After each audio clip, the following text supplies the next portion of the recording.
యామిని ఒక కంపెనీ అతని దగ్గరికి వచ్చి, "మీరు ఎలాగైనా సరే స్వరాజ్ కంపెనీని స్వాధీనం చేసుకోవాలి. దానికి కావాల్సినవన్నీ నేను చేయగలను" అని చెప్పేసైతే అంటూ ఉంటుంది. ఆ మాటలు వినగానే అక్కడ ఉన్న వ్యక్తి అయితే చాలా సంతోషిస్తూ ఉంటాడు. "అవును, మీకు ఏ సహాయం కావాలన్నా సరే నేను చేస్తాను" అని చెప్పేసైతే అంటూ ఉంటుంది. ఆ మాటలు వినగానే అక్కడ ఉన్న వ్యక్తి అయితే, "మేడం, మీ సపోర్ట్ ఉంటే చాలు. ఆ స్వరాజ్ కంపెనీని ఎలాగైనా సరే కుప్పకూల్చేస్తాను" అని చెప్పేసైతే అంటూ ఉంటాడు. ఆ మాటలు వినగానే అక్కడ ఉన్న యామిని అయితే చాలా సంతోషిస్తూ ఉంటుంది.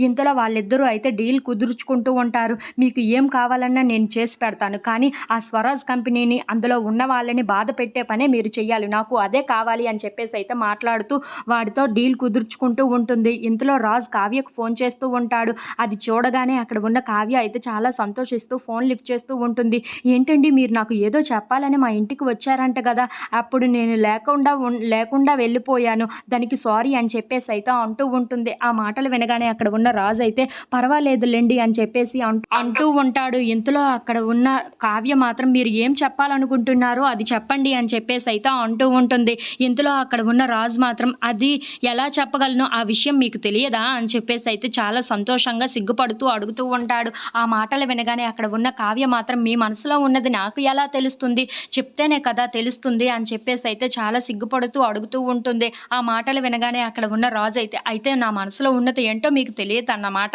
అయితే సరే, ఇప్పుడు కాదు, ఇలా చెప్పను నేను. మనిద్దరం స్ట్రెయిట్‌గా కలిసి ఉన్నప్పుడే నేను ఏం చెప్పాలనుకుంటున్నానో నా మనసులో ఉన్నది మొత్తం మీకు వ్యక్తం చేస్తాను" అని చెప్పేసైతే అంటూ ఉంటాడు. ఆ మాటలు వినగానే అక్కడ ఉన్న కావ్య అయితే చాలా సంతోషిస్తూ ఉంటుంది. ఇంతలో అక్కడ ఉన్న రాజు మాత్రం, "అవును, నా మనసులో ఉన్నవన్నీ మీకు చెప్పాలి అంటే అవి ఎదురెదురుగానే చెప్పాలి. మనం రేపే కలుద్దాం. రేపు కలిసి నా మనసులో ఉన్నది మొత్తం మీకు చెప్పాలనుకుంటున్నాను" అని చెప్పేసైతే ఫోన్ కట్ చేసేస్తూ